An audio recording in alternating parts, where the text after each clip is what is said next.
우리가 혼자 있을 때가 좀 있죠.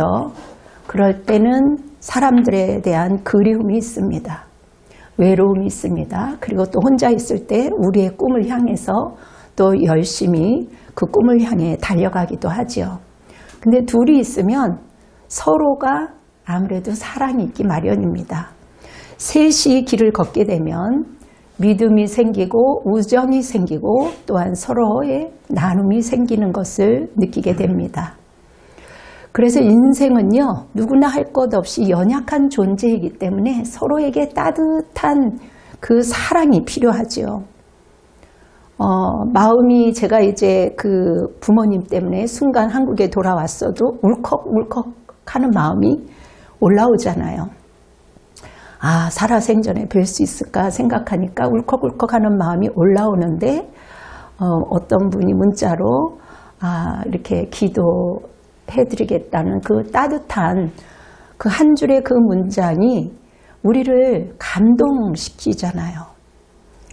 그리고 제가 요번에 어느 음식점에 가서 만둣국을 먹었는데 그게 탈이 나서 병원에 갔습니다. 갑자기 카카오 택시를 불러주고 예를 들어서 버스 노선을 우리에게 알려줄 때 누군가 우리에게 바카스처럼 다가오는 거죠. 삶의 아주 작은 것, 그 작은 진실로 우리는 그 친절로 위로를 받게 되게 있습니다. 그리고 엘리베이터 문이 닫히는 순간에 빨리 들어갔으면 하는데 누군가 살짝 눌러줄 때 그냥 미소로 대답을 해주게 되죠. 그리고 쓰레기를 어디다 버릴까 주웠긴 했는데 그거를 또 달라고 또 수고해주는 사람도 있고요. 땀방울 막 흘리면서 제가 다른 데도 가야 되는데 초보자인가 봐요. 소포를 건네주는 그 청년 아저씨. 공경에 처해 있는데 그 공경에 처해 있는 그 아기 엄마를 달래면서 어이구 그놈 큰 놈 되겠네. 잘 될 거야. 그렇게 지친 사람에게 환한 얼굴로 대해줄 때 우리는 서로에게 시원한 비타민이 되는 거죠. 이렇게 따뜻한 사랑이 오고 갈 때 훈훈해지는 것 아니겠습니까? 제자나 또 예를 들어서 목회자의 마음을 알아주면 얼마나 또한 보람을 느끼겠습니까?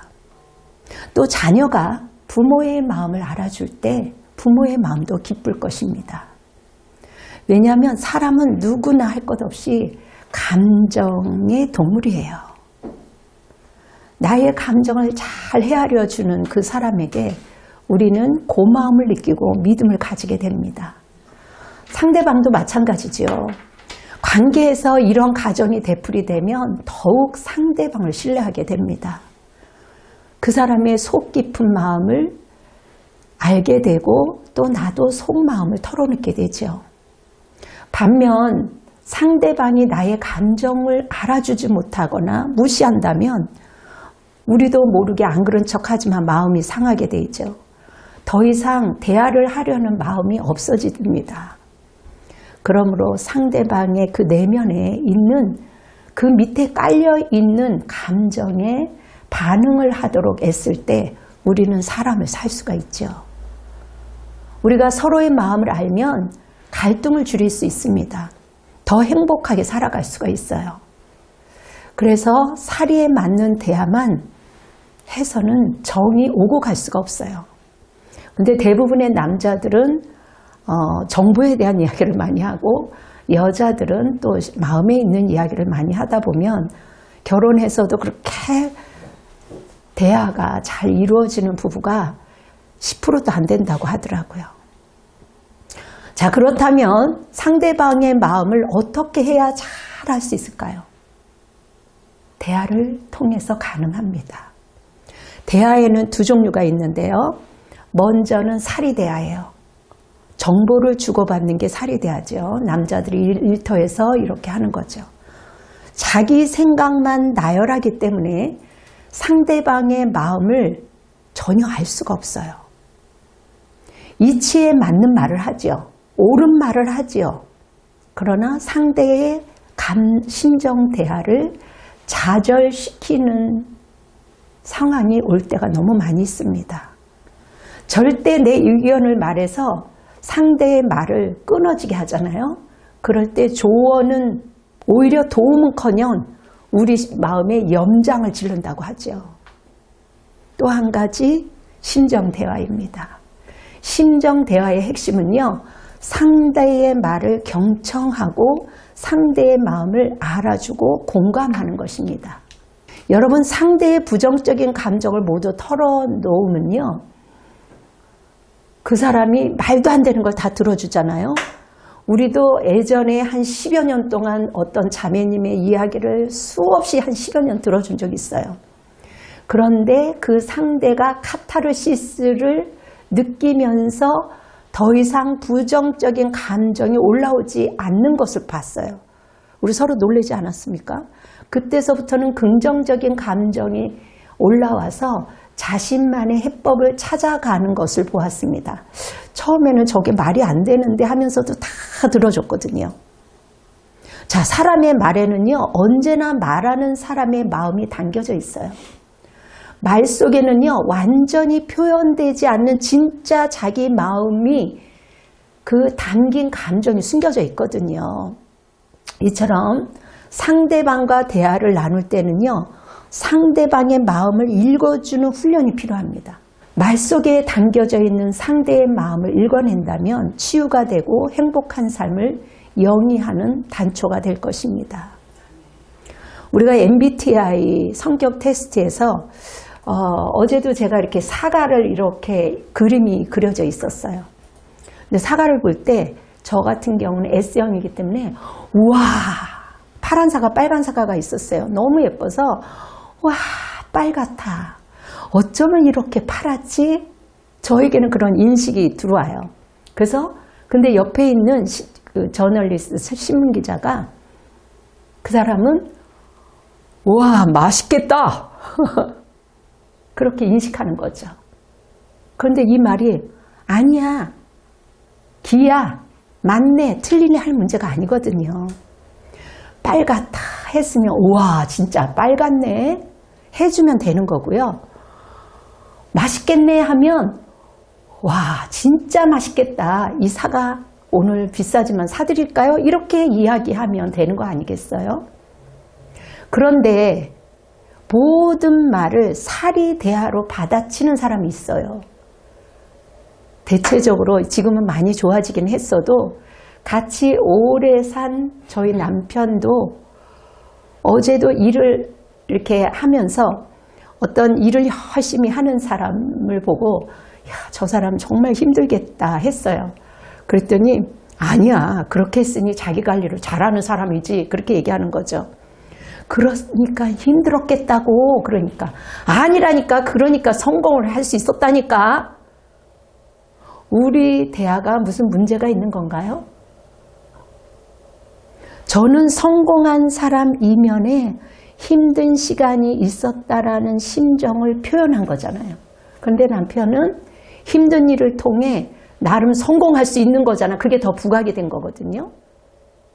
이렇게 표현한 것이 틀렸다, 맞다? 아니죠. 근데 솔직히 너무 그러면 사리대화를 하는 사람한테는 대화를 조금 더 하고 싶지는 않더라고요. 일단 상대방의 이야기를 끝까지 들어주고 한 템포 쉬고 그랬구나, 그랬어, 힘들었겠다. 아까 내가 그래서 조금 짜증도 났겠네, 힘들었겠네, 기운도 없는데 하면 조금 더 친밀감이 생기잖아요. 이 정도면 인성이 좋은 사람이 되는 거죠. 이렇게 우리가 노력을 하자는 거죠. 여러분, 성경을 보면요, 하나님의 백성이 하나님의 마음을 알면 얼마나 기쁘게 할 수 있을까 한참 생각을 했어요. 예수님의 제자들은요, 우리처럼 예수님의 마음을 너무도 몰랐어요. 언제나 동상이몽이었습니다. 오늘 말씀도 보면은요, 예수님은 심정 대화를 하고 싶었어요. 마음의 대화를.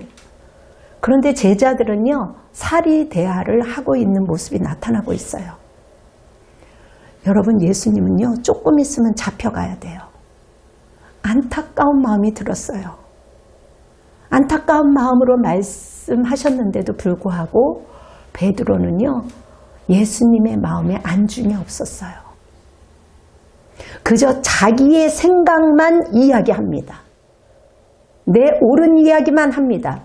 그러자 예수님은 자신의 마음을 너무도 몰라주는 베드로를 향해 처음에는 제가 많이 놀랐어요. 사탄이라고 말씀하세요. 그리고 제자도가 무엇인지를 말씀해 주십니다. 자, 오늘 본문에 나오는 예수님의 마음은 어떨까요? 그냥 사탄이라고 말하지 않습니다.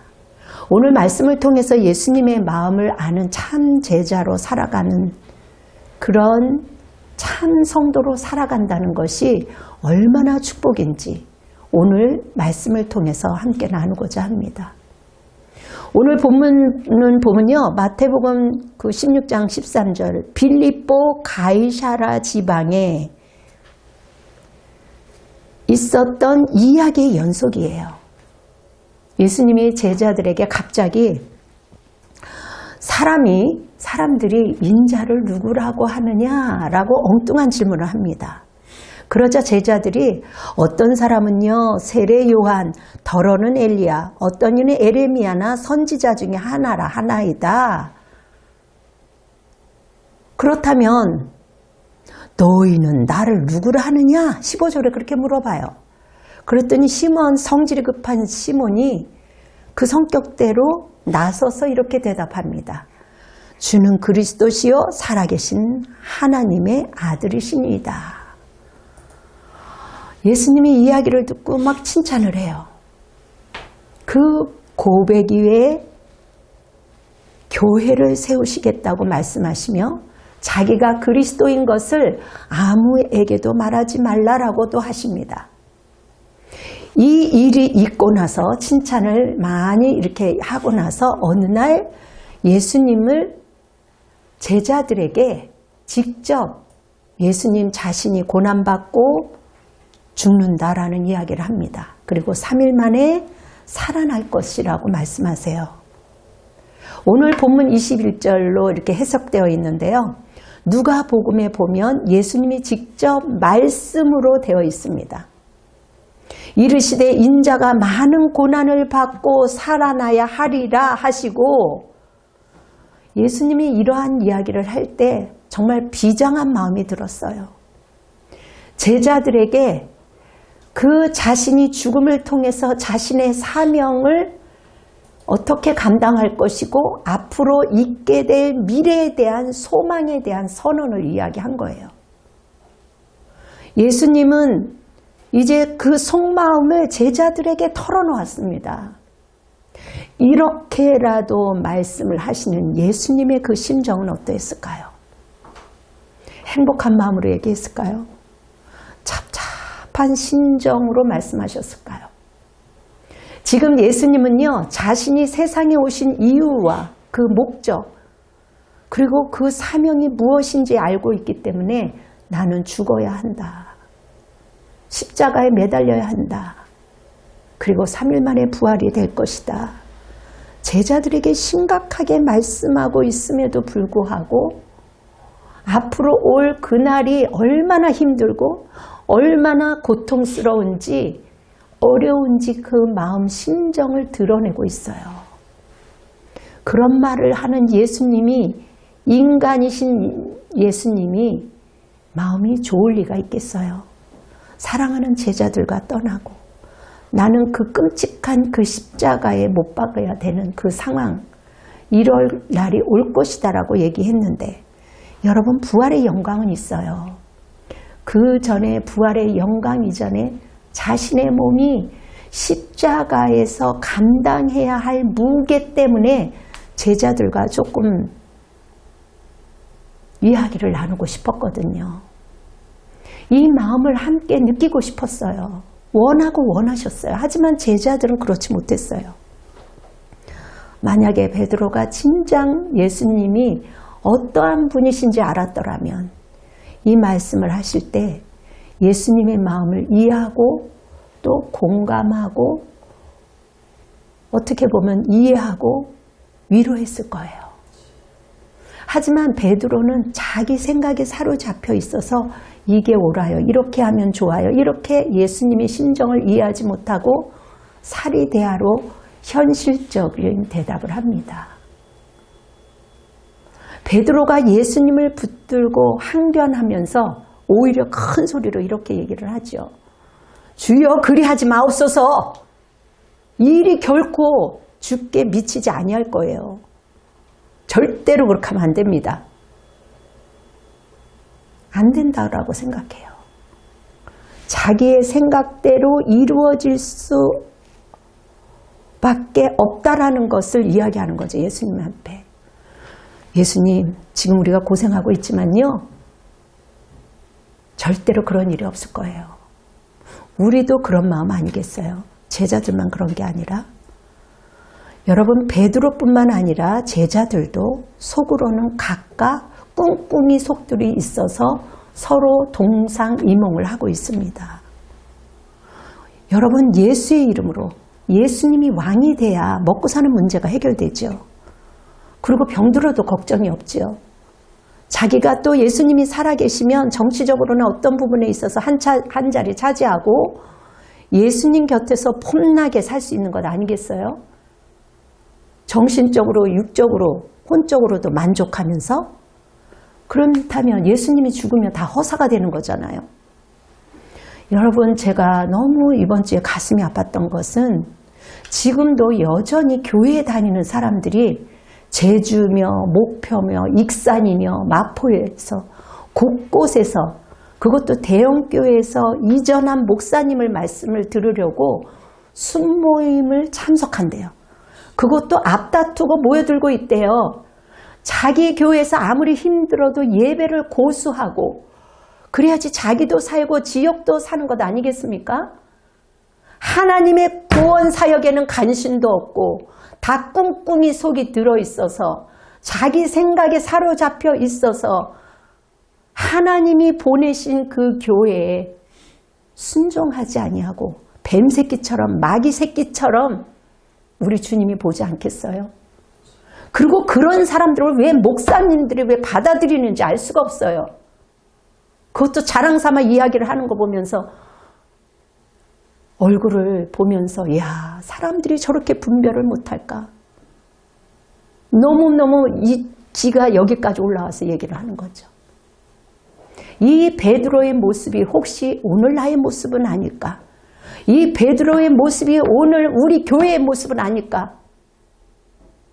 하나님의 말씀은요, 이것을 하라고 하는데 나는 내 생각대로 하나님의 말씀과 반대되는 삶을 살아가고 있지는 않은가?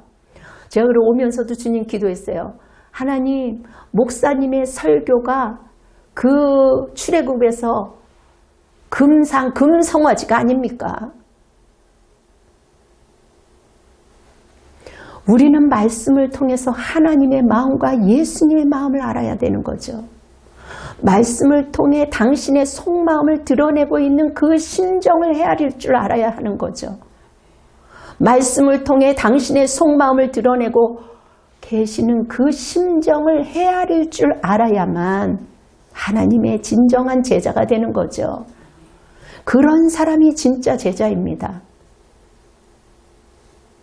언어를 잘하니까, 영어를 잘하니까, 프랑스 말을 잘하니까 그곳에서 똑같이 갔다가 한 그 말씀, 기가 막힌 말씀이라고 듣고 와서 금송아지 섬기듯이 그렇게 울인하면서 돌아다니는 성도들을 어떻게 훈련시켰길래 우리나라가 이 모양 이 꼴일까 탄식하면서 눈물 뿌리게 되는 거죠.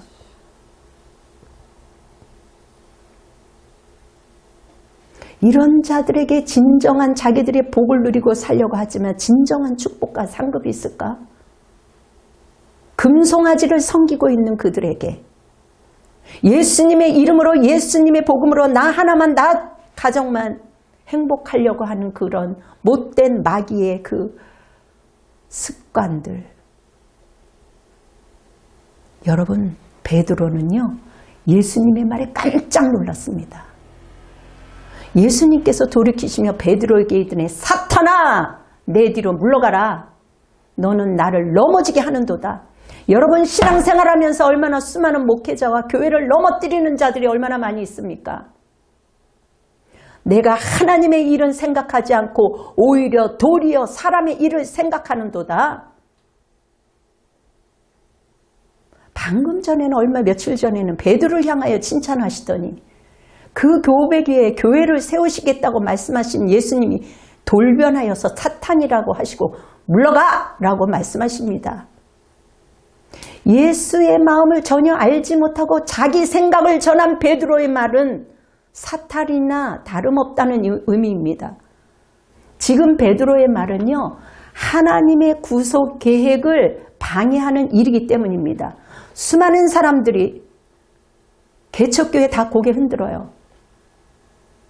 부담돼서 싫고 거기에서 희생 헌신 싫고 하나님의 구속 계획이 그 사람을 통해서 뿌리내리기를 원하는데 베드로의 말은 예수님을 생각해 주는 것 같았지만 우리가 잘 들어야 돼요. 사람들이 우리를 생각해 주는 것처럼 하는 거지만 잘 분별해야 돼요. 오히려 예수님을 넘어지게 하는 말이었습니다. 예수님의 고난과 십자가의 죽으심을 말씀하실 때 주여 그리하지 마시옵소서. 일이 결코 그렇게 성사되지 않을 겁니다. 예수 그리스도를 만류한 베드로 말은요. 어떻게 보면 예수님에게도 인간적으로는 좋을 거예요. 그러나 예수님을 넘어지게 하는 말씀이었습니다.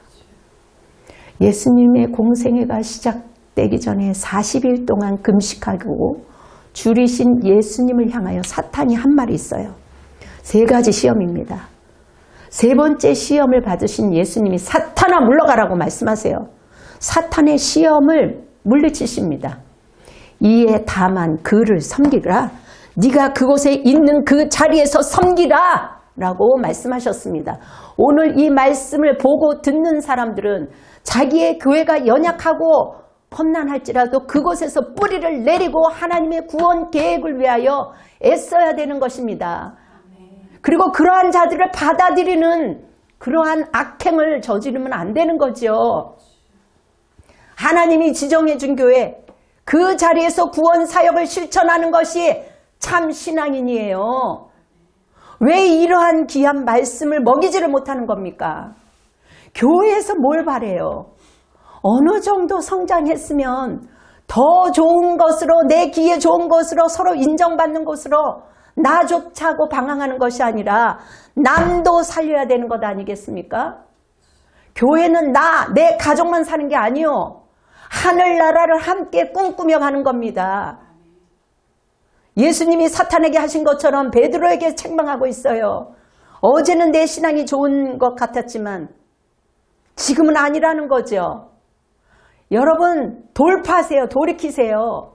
사탄이 예수님 자신의 사명을 감당하지 못하도록 넘어지게 하는 것처럼 여러분에게도 그렇게 하는 거예요.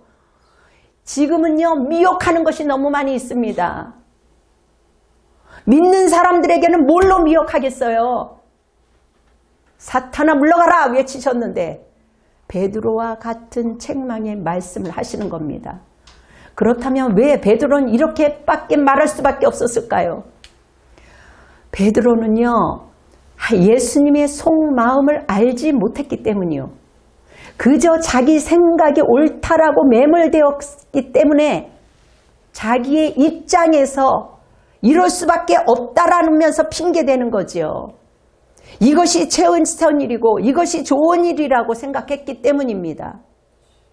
하지만 베드로의 말은 예수님을 넘어지게 하는 말이었고 이 교회를 넘어뜨리게 하는 겁니다.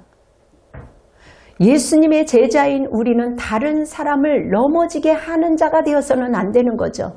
진짜 참 신앙인이라면 목회자의 가슴에 빗을 뽑으면 안 된다는 것이죠. 다른 사람을 세워주는 지혜로운 자로 하나님의 구속 사역을 이루어 나가야 되는 겁니다. 진짜 하나님의 사람을 보면 고개가 숙여지더라고요. 말을 하지 않아도 그게 느껴지거든요. 어떻게 희생과 헌신이 없이 큰 그릇이 될 수 있어요? 어떻게 희생과 헌신 없이 참신앙으로 자랄 수가 있겠어요? 이러한 신정 대화를 통해서 상대방의 마음을 이해할 수 있는 것. 여러분, 하나님을 실망시켜 드리지 않기 위해서 하나님의 마음을 알아야 합니다. 하나님의 마음을 모르면서 내가 그냥 귀에 듣기 좋은 대로, 눈에 보기 좋은 대로 여전히 애굽에서 양다리 걸치면서 신앙생활을 한다는 것이 얼마나 오래 가겠습니까? 하나님의 뜻이 무엇인지, 왜 예수 그리스도를 나를 향해 믿게 하시고 하나님의 자녀가 되게 하시고 그 익산에서, 그 목포에서, 제주에서 나를 이곳에서 있게 하실까?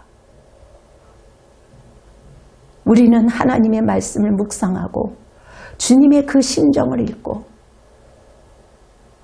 이것이 신정대하는 거죠. 다음은 베드로의 말은요, 하나님의 일을 생각하지 않고 사람의 일에 생각했다는 거죠. 자, 예수님의 고난이 있어요. 십자가의 죽으심, 이러한 상황인데도 불구하고 사람의 일을 안중에도 없어요. 다른 사람 고통 중에는 안중에도 없는 거죠. 자기의 생각에 몰두해서 자기 생각만 하는 사람들은 막말로 뱀새끼들이에요. 제가 그랬어요. 기도하는 가운데 기도팀들에게. 왜 수많은 사람들을 뱀새끼로 만들었는지 알 수가 없다. 여러분, 하나님의 일이 무엇입니까? 죄인들을 구원하시는 것이죠. 예수님을 통해서 이루시고자 하신 하나님이 무엇을 통해서 우리를 부르셨을까요? 똑같아요. 죄인을 구원하시는 것입니다. 하나님이 예수님을 세상에 보내시는 이유는요, 죄인들을 구원하시기 위해서였어요. 하나님이 세상을 이처럼 사랑하사 독생자를 주셨으니 그를 믿는 자마다 멸망하지 않고 영생을 얻게 하려 하심이라. 아멘. 인자가 온 것은 섬김을 받으려 함이 아니요 도리어 섬기려 하고 자기 목숨을 많은 사람의 대성물로 주려 함이라.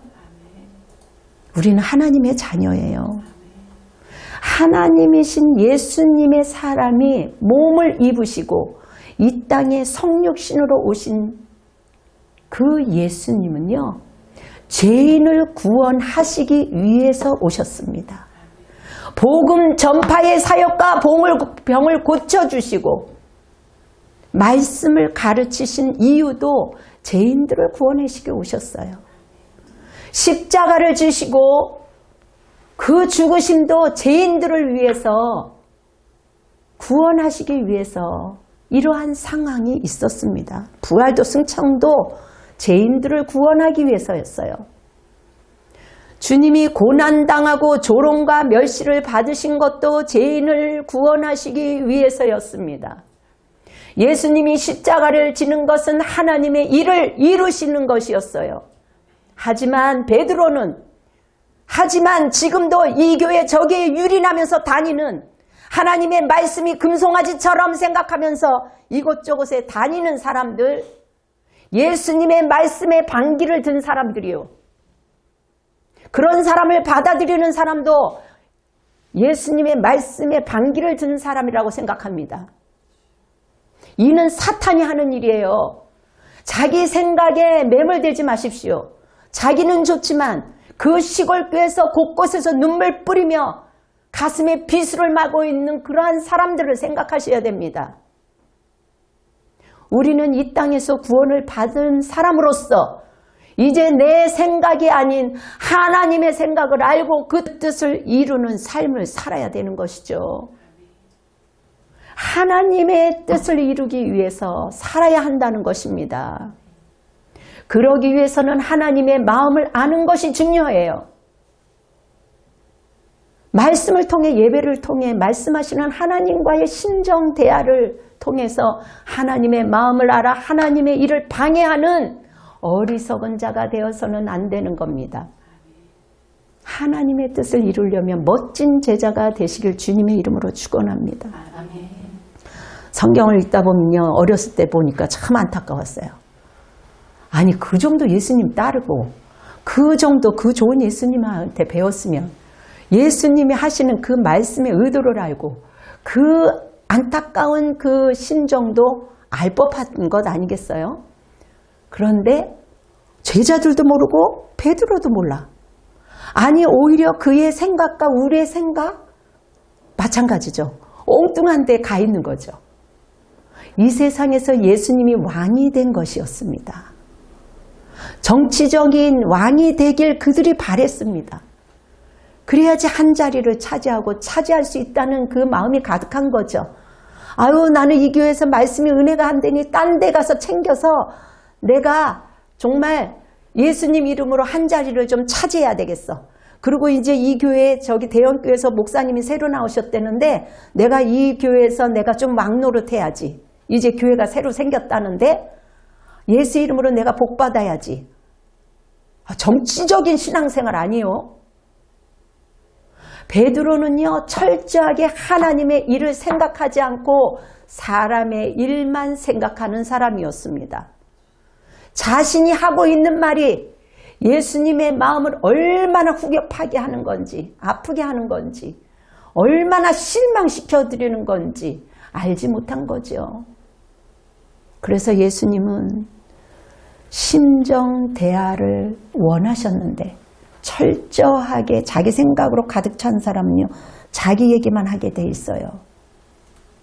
우리가 그래서 주님이 자꾸 우리를 죽으라고 한 거죠. 죽은 자는 자꾸 들어주기만 하면 되는데, 그리고 얘기를 하다가 이기려고 아니고 그거 아니야 이렇게 되는 거거든요. 우리가 베드로가 조금이라도 귀를 기울여서 예수님을 마음을 알려고 했다면 이 정도는 되지 않았을 거예요. 예수님의 제자로서 실망스러운 것도 있겠지만 예수님은 이런 베드로에게, 그리고 이런 우리에게 어떻게 살아야 할 것인지 오늘 말씀하십니다. 이 말씀을 듣고 돌이키시기를 바랍니다. 돌파하시기를 바랍니다. 다시 제자리에서 말씀을 먹고 그곳에서 함께 전투를 하셔야 되는 거죠. 이에 예수님이 제자들에게 이르시되 누구든지 나를 따라오거든 자기를 부인하고 자기 십자가를 지고 나를 따를 것이니라. 자기 십자가를 지지 않아요. 헌신 희생하지 않고 예수님을 따른다? 그것은 거짓이요. 사탕발림이요. 사탕발림에 다 속는 거예요. 이것이 제자된 우리를 향한 예수님의 마음입니다. 여러분, 각자 자기가 상황에 처해 있는 곳에서 어려워도 해야 돼요. 어려워도 해야 되는 거죠. 힘들어도 십자가 져야 하고 고달파도 가야 되는 거예요. 이것이 제자의 길입니다. 여러분, 인생에서 제가 묵상해 보니 인생에서 가장 중요한 전투는요, 내 안에서 계속되는 그 결심의 전투예요. 알아요. 사람들이 모르는 건 아니에요. 그러나 당장의 좋은 것, 당장의 사탕발림에 자기 육의 기쁨을 채우기 위해서. 여러분, 야구선수가 승리하는 비결은요, 강타를 치고 연타로 칠 때 승리의 기쁨을 맛보는 것처럼 끝까지 상대방의 말을 들어주는 능력을 키우겠다는 결심이 있을 때 전투에 승리하는 그 기쁨을 맛볼 거예요. 자기 교회에서도 어려워도 힘들어도 고달파도 끝까지 함께 가야 하는 것 아닙니까? 물론 영적인 힘이 빠질 수 있어요. 있다면 즉시 하나님, 제가 영적인 힘이 빠졌습니다. 주의 얼굴을 바라보고 당신과 하나님 그 사이에 무엇인가 끼어 있다면 그것을 제거해야 되는 거 아니에요, 스스로? 그것을 작은 교회 탓, 목사님 탓, 내가 시골에 산 게 웬수지, 이래가면서